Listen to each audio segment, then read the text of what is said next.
बिस्मिल्लाहिर्रहमानिर्रहीम। अस्सलाम वालेकुम नाज़रीन, आप यूट्यूब चैनल देख रहे हैं। मैं इमरान ख़ान हूँ। नाज़रीन, सबसे पहले तो ख़बर है बड़ी अफसोसनाक है, और ये ख़बर आती है जी लाहौर से। मेरी कई जो क्राइम रिपोर्टर्स हैं उनसे बात हुई है, और जो सीनियर सहाफ़ी हैं एक दो लाहौर में जो हर चीज़ की खबर रखते हैं, उनसे भी बात हुई है। कुछ खबर रिपोर्ट हो चुकी है, कुछ चीज़ें जो हैं वो खुफिया रखी गई हैं, लेकिन मैं आपके साथ ज़्यादातर शेयर कर देता हूँ। ये दो गैर मुल्की ख़वातीन हैं जिनके साथ ज़्यादती का मामला है कि उन्हें ना सिर्फ ज़बरदस्ती ज़्यादती का निशाना बनाया गया, जिनसी ज़्यादती का, बल्कि उन्हें अगवा भी किया गया और फिर उनसे पैसे भी मांगे गए। यानी जिसको अगवा बराए तावान आप कहते हैं, कि तावान भी वसूल किया गया कि हमें इनसे पैसे चाहिए। अब ये अलग अलग तरीके से रिपोर्ट हो रहा है। पहले तो मैंने जो FIR पढ़ी वो इंतहाई खौफनाक है, बहुत ही तकलीफ दे है।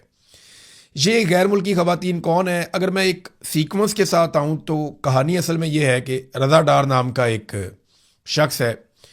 ये पाकिस्तान के डिप्टी प्राइम मिनिस्टर और वज़ीर ख़ारजा इसहाक डार का नवासा है, उनकी बेटी का बेटा है। जबकि मरीम नवाज़ का, नवाज़ शरीफ का सबका ही रिश्तेदार है ये, क्योंकि ये सारे आपस में रिश्तेदार हैं। और मरीम नवाज़ की कैबिनेट के अंदर भी इसका एक मामू जो है वो मिनिस्टर है। और यानी इस किस्म की रिश्तेदारी है तो फिर आप समझ सकते हैं ये कितने ताकतवर लोग होते हैं। शरीफ खानदान जब आता है तो पूरा जत्था ही लेकर आता है। यानी ये अकेला डार नहीं है, ये पूरी डार है, बहुत सारे डार हैं इसके अंदर। तो ये रज़ा डार जो है ये ख़वातीन के साथ कारोबार करता था, और इसकी मुलाकातें भी पहले ख़वातीन के साथ हुई थी। इनमें से ख़ास तौर पे एक ख़ातून जिनका ताल्लुक़ जो है वो हॉलैंड से है, तो वो जो ख़ातून है उनके साथ इसका कोई ताल्लुक़ भी था, और इनके साथ क्रिप्टो करेंसी के अंदर कोई इन्वेस्टमेंट भी की हुई थी। कुछ मामलात पे इनके बीच में छोटे मोटे कारोबारी इख्तलाफात चल रहे थे।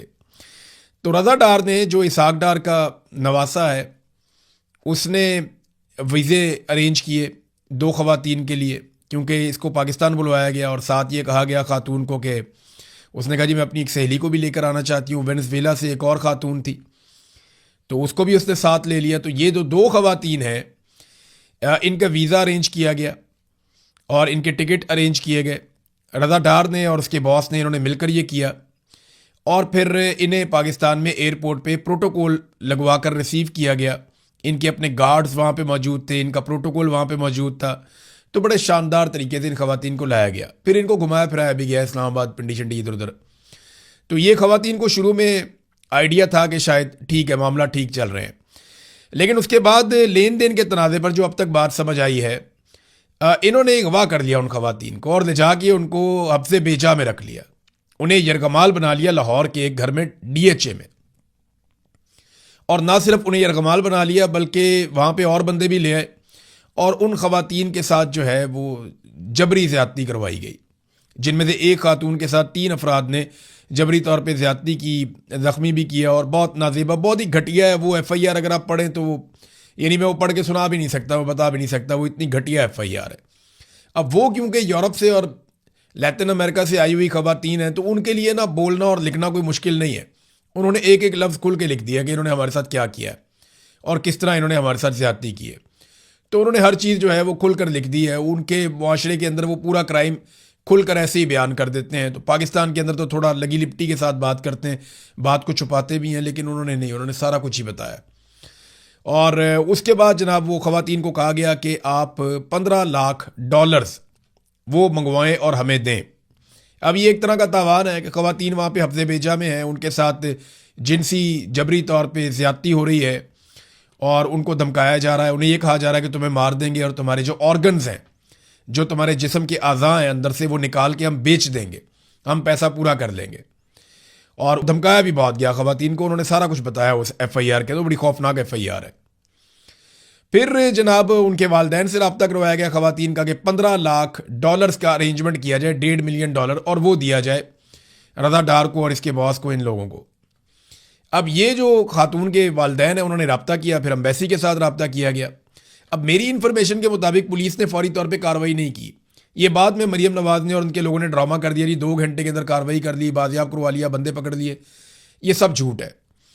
पहले कुछ भी नहीं हो रहा था, लेकिन फिर उसके बाद जब एम्बेसी इन्वॉल्व होती है तो फिर एजेंसियाँ भी इन्वॉल्व होती हैं, और वो हर तरफ जहाँ जहाँ उनका हाथ पड़ता है, एम्बेसी ने फिर आगाह किया। उनके अपने चैनल्स होते हैं बाकायदा, तो वहाँ जब उन्होंने बताया तो फौरी तौर पे सिस्टम एक्टिवेट हो गया।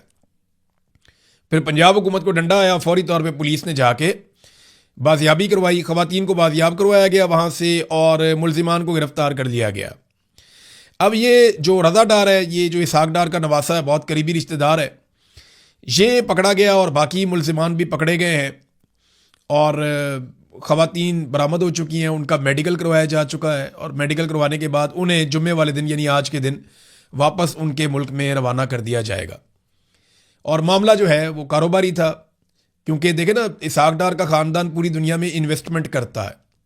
इसके बेटे भी बाहर इन्वेस्टमेंट करते हैं, इसहाक डार भी बाहर इन्वेस्टमेंट करता है, नवाज शरीफ भी करता है, नवाज शरीफ के बेटे भी करते हैं, सारा ख़ानदान पाकिस्तान से बाहर इन्वेस्टमेंट करता है। हालांकि जाके पाकिस्तानियों को ये कहता है इसहाक डार कि आप मुहिब वतन होने का सबूत दें और अपना पैसा पाकिस्तान में लेकर जाएं, लेकिन उसका नवासा पाकिस्तान से बाहर इन्वेस्टमेंट कर रहा था।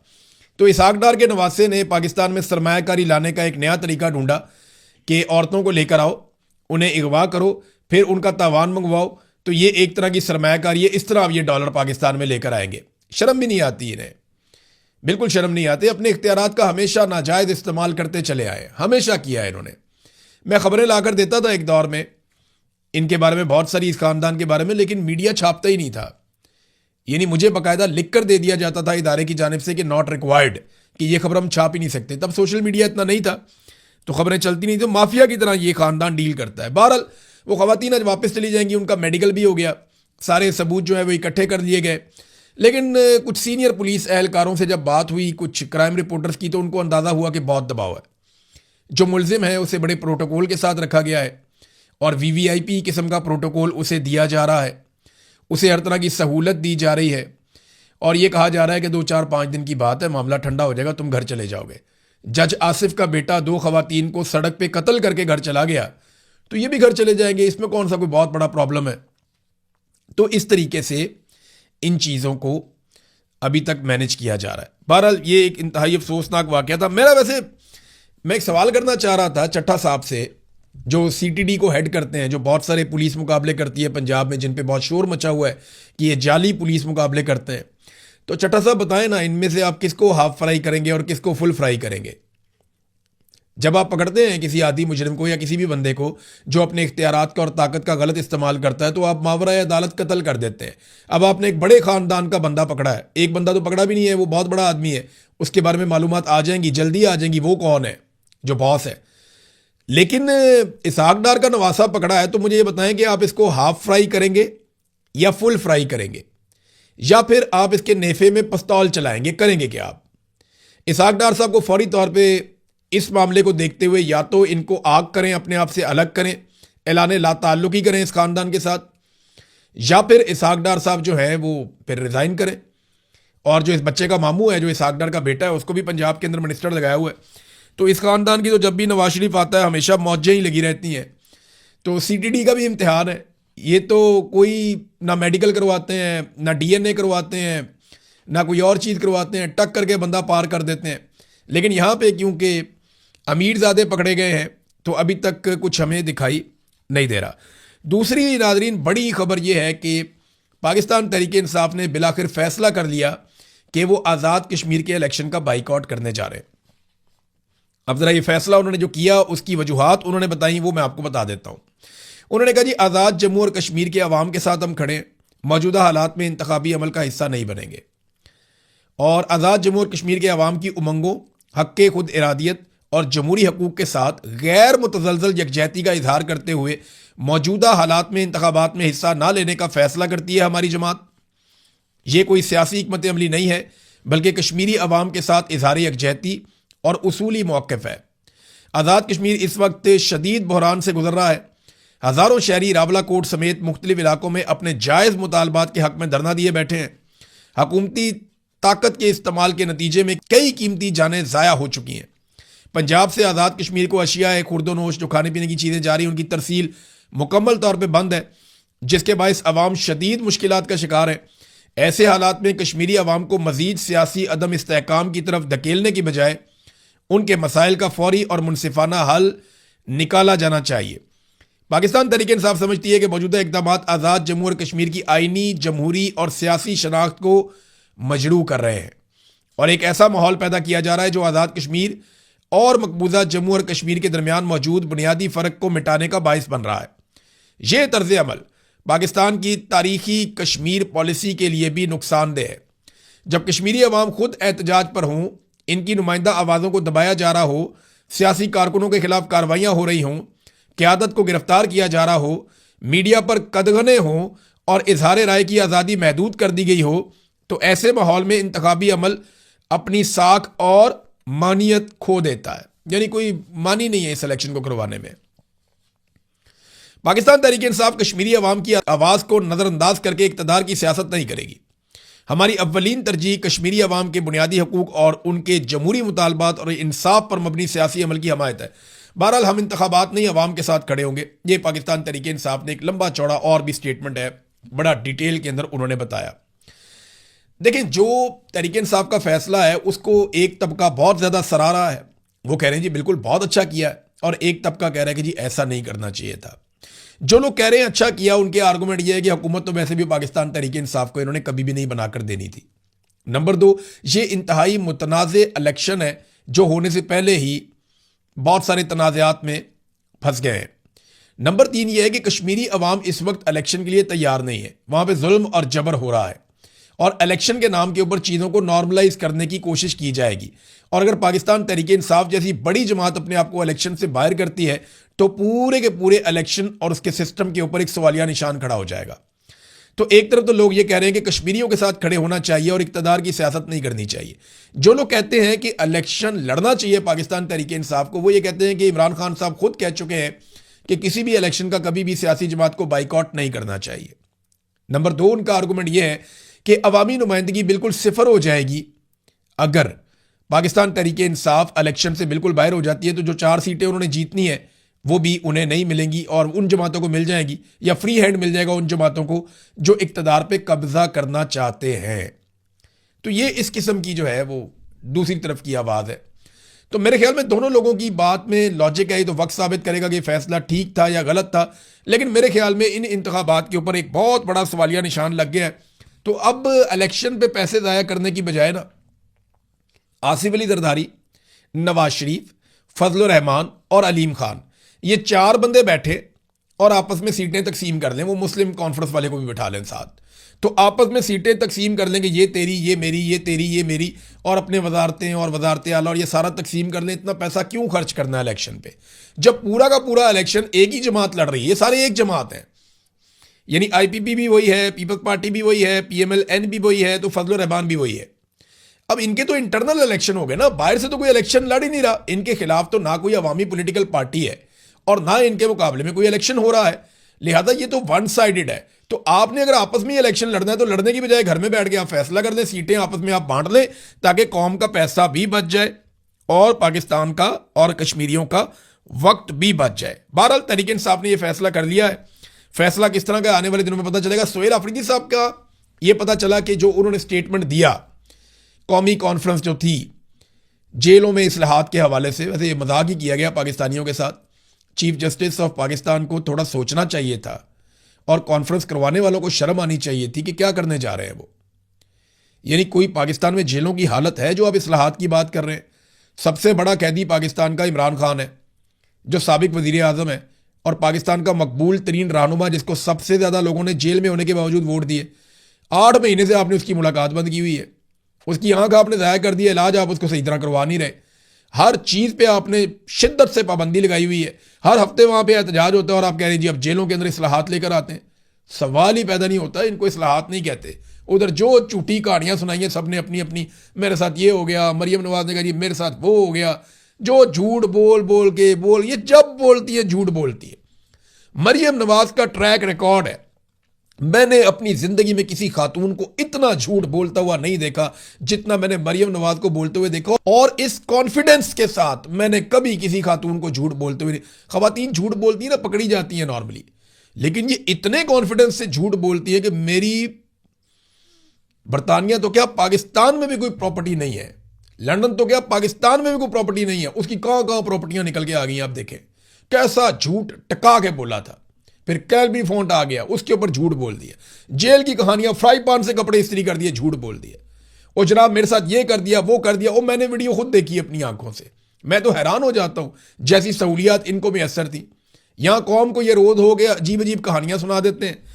बहुत ही अजीब लोग हैं, बहुत अजीब तरीन लोग हैं। सुहेल अफरीदी साहब ने वहां पे इमरान खान साहब के लिए आवाज उठाई, लेकिन देखें तरीकाकार क्या था। एक बात नादरीन आपको जरा मैं समझा देता हूं।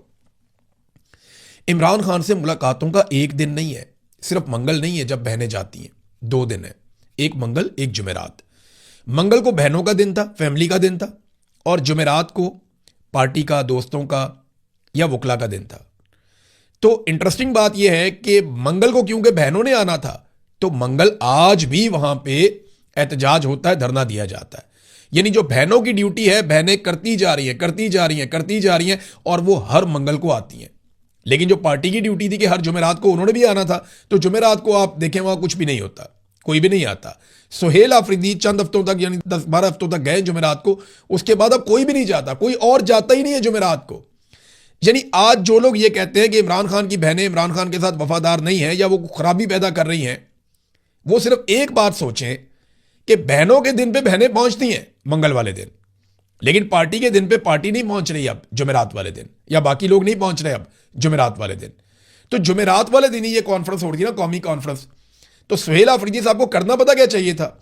उन्हें सबसे पहले जाना चाहिए था अडियाला जेल, सुबह 11 बजे 12 बजे, 2 घंटे कम से कम उनको जेल के बाहर खड़े होना चाहिए था, और वहां से उनको वापस जाना चाहिए था कौमी कॉन्फ्रेंस में, और वहां खड़े होकर उन्हें कहना चाहिए था, जी मैं एक सूबे का वजीर आला हूं, मेरी पार्टी का सरबराह और साबिक वजीर आजम और हमारा लीडर इस वक्त जेल के अंदर बंद है, और मैं ये अदालत का ऑर्डर लेकर गया था।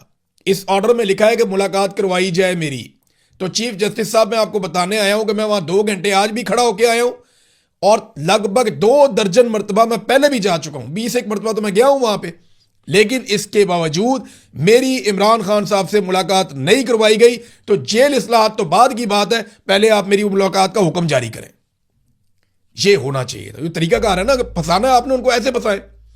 तरीका होता है, आप कहें जी मैं अभी होकर आया हूं, ये देखें मेरी हालत, ये मेरे हाथ में आप कानूनी कागज चेक करें, ये अदालत का हुक्म है, मैं अभी जेल से आ रहा हूं, इमरान खान से मिलने गया था, अदालत ने हुक्म दिया था, अदालत के हुक्म को उन्होंने जूतों के नोक के ऊपर रखा, मेरी उन्होंने मुलाकात नहीं करवाई, बताएं मैं किधर जाऊं?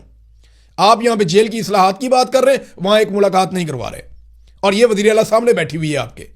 तो सुहेल अफरीदी को अगर मैनेज करना था ना, तो इस तरीके से एक्सपोज कर देते। नादरीन, आजकल ना ऐसा लगता है कि हुकूमत को सिंध ताश मुआहदे के बारे में अभी अभी पता चला है, शायद पहले इन्हें पता नहीं था। मैं आपको बता रहा हूं, ये कोई ना कोई गेम खेलने जा रहे हैं, ये सिर्फ तवज्जो हटाने की एक कोशिश कर रहे हैं। सिंध ताश मुआहदे की हसासियत का ऐसा लगता है इन्हें आज से पहले पता ही नहीं था। हालांकि हम कई महीनों से बता रहे हैं कि इंडिया आपके पानी पर कब्जा कर रहा है। भारत ने जब सिंध ताश मुआहदे की खिलाफ वर्जी करने का बयान दिया था, जब ऐलान किया था, तो ये खामोश थे। जब उन्होंने पानी पर कब्जे का काम शुरू किया, ये खामोश थे। वो डिजाइन बनाते रहे, ये खामोश थे। वो कब्जा करना शुरू हो गए, ये खामोश थे। अब उसके ऊपर तेजी से काम जारी है और काम मुकम्मल करने की तरफ वो जा रहे हैं, तो इन्होंने रोला डाल दिया। इन्होंने रोला डाला तो क्या इनकी नीयत है पाकिस्तान में जो पानी का मसला उसको हल करने की?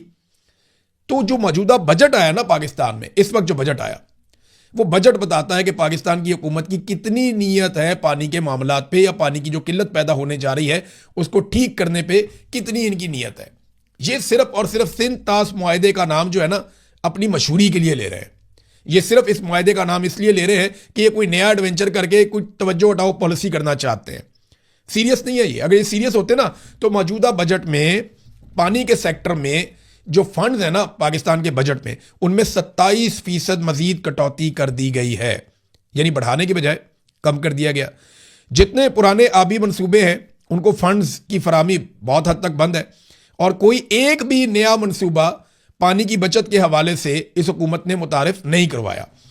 अच्छा, हुकूमती इदारों ने जो डिमांड की थी पैसे की, उससे भी 42.5% कम रकम मुख्तस की गई है। मारीन का कहना है कि कम से कम 500 अरब हर साल इस मसले पे पाकिस्तान को खर्च करना चाहिए, जबकि इन्होंने बजट में रखा है 103 अरब, यानी लगभग 20% पैसा रखा है, और 80% पैसा इसमें कम रखा है।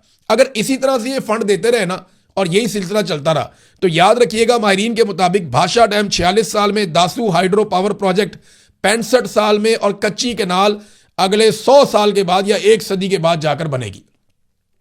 यह है नादरीन इनकी संजीदगी। कहानियां आप इनकी सुन लें, जितनी मर्जी आप इनकी कहानियां सुन लें। नादरीन, एक और किस्सा आया, साबिर शाकिर साहब ने यह खबर दी है, खबर यह भी इंपॉर्टेंट है, मैं आपको वन लाइनर बता देता हूं। ये मलका आलिया पंजाब की, साबिर शाकिर साहब कहते हैं तो वो आप जानते हैं कौन है मलका आलिया, टिकटॉकर कौन है। उन्होंने कहा जी उसके फ्लीट के अंदर एक गाड़ी थी बुलेट प्रूफ BMW 2016 मॉडल। गाड़ी में अचानक से आग लग जाती है रिंग रोड पे, ड्राइवर गाड़ी से कूद गया, बाहर निकल गया, गाड़ी जलकर राख हो गई। गाड़ी इनके अब्बा जी को बहुत पसंद थी, उन्होंने कहा कि ऐसी गाड़ी चाहिए बुलेट प्रूफ BMW। तो जनाब जो एस नवाज मोटर्स है उनको कहा गया कि दूसरी गाड़ी दो अब हमें। उन्होंने कहा जी हमारा तो कसूर ही नहीं है, हम क्यों दें आपको दूसरी गाड़ी। तो फिर फौरी तौर पे 2 मुकदमात दर्ज कर दिए गए और फिर फेंटा भी लगाया गया। बल्कि इसके अंदर वो बता रहे हैं कि 2 बंदे भी उठा लिए गए। अब वो जो बंदे हैं ना, उनके वालिदैन अपील कर रहे हैं कि उनकी मदद की जाए। वो बेचारे मीडिया वालों से कह रहे हैं कि हमारे बंदे रिहा करवाए जाए, और सहाफ़ियों से कह रहे हैं मदद की अपील है आपसे, मेहरबानी करें, ये बहुत ताकतवर ख़ानदान है, हम किधर फंस गए। ये है नादरीन सूरत हाल। देखिए मरीम नवाज का वो जो जुमला था ना, वो तो मैंने सुन लिया था, आपको भी सुनवा दिया था, ख़रीदा है भाई, जो उखाड़ना है उखाड़ लो। उस जुमले से भी ज़्यादा खौफनाक एक और चीज़ थी उस वक्त, वो मैंने पहले तवज्जो नहीं दी, मैंने बाद में सुना तो मुझे आइडिया हुआ। देखिए ये जो जुमला था ना, ये एक औरत का जुमला था। वो ज़ाती तौर पे शरीफ ख़ानदान के इतनी करीब है, उनको लोग कहते हैं कि वो मुलाजमा है मरीम नवाज की, मुलाजमा लोग उन्हें कहते हैं कि वो नौकरानी है मरीम की। और लोग ये कहते हैं कि वो बहुत खादमाओं की तरह कभी बैग उठा लिया, कभी ये कर लिया, कभी वो कर लिया, बहुत खिदमत गुजार है, तो वो कुछ भी करे तो जायज़ है, समझ आती है। लेकिन जब उसने कहा ना कि जहाज़ की बात करते हैं, ख़रीदा है भाई, उसके बाद जो कह लगे ना हॉल में, पाकिस्तान के गरीबों का कैसा मजाक उड़ाया इन सब ने मिलकर। ये फार्म 47 के ऊपर जो जाली लोग मुसल्लत किए गए, ये इस काबिल समझते हैं कौम को। ख़रीदा है भाई जहाज़, उसके बाद सारे हंस रहे थे, कह लगा रहे थे। तो ये जो कह थे ना, इन्होंने मेरे ख्याल में असल काम इन्होंने किया है, और ये असल तस्वीर है इस जमात की कि इनको बिल्कुल परवाह नहीं है पाकिस्तानियों की। नाज़रीन, जो वकील जिसने मारंग बलोच साहिबा के खिलाफ मैं इसलिए कह रहा हूं कि एक्चुअली तो मारंग बलोच की तरफ से पेश हुए थे वो, बाकी वकला ने मना कर दिया था, जबकि मारंग बलोच ने कहा था जी कि मैं कोई वकील नहीं करना चाहती। तो सरकार ने फिर आपको पता है कि अपनी तरफ से एक वकील फराहम किया ताकि मारंग बलोच को उम्र कैद की सज़ा दी जा सके। तो वकील सैयद इकबाल शाह एडवोकेट ये पेश हो गए थे। अब इन्हें एडिशनल एडवोकेट जनरल खुजदार तैनात कर दिया गया है। 3 लाख से जायद इन्हें अलाउंस मिलेगा। तो एक तो मेहरबानी होगी इनके ऊपर, दूसरा मुझे कोई दोस्त वहां पे ये कह रहे थे कि शायद इनको मुस्तकबिल में कोई जज वज भी बना दिया जाए, इसके भी इम्कानात बन रहे हैं। बहरहाल नाज़रीन, अभी इस वीलॉग को यहाँ ख़त्म करते हैं। खबरें और बहुत सारी हैं, बड़ी इंपॉर्टेंट हैं, लेकिन हम अगले वीलॉग में डिस्कस करेंगे। अब तक के लिए इतना ही। अपना ख्याल रखिएगा, अपने इस चैनल का भी। अल्लाह हाफ़िज़।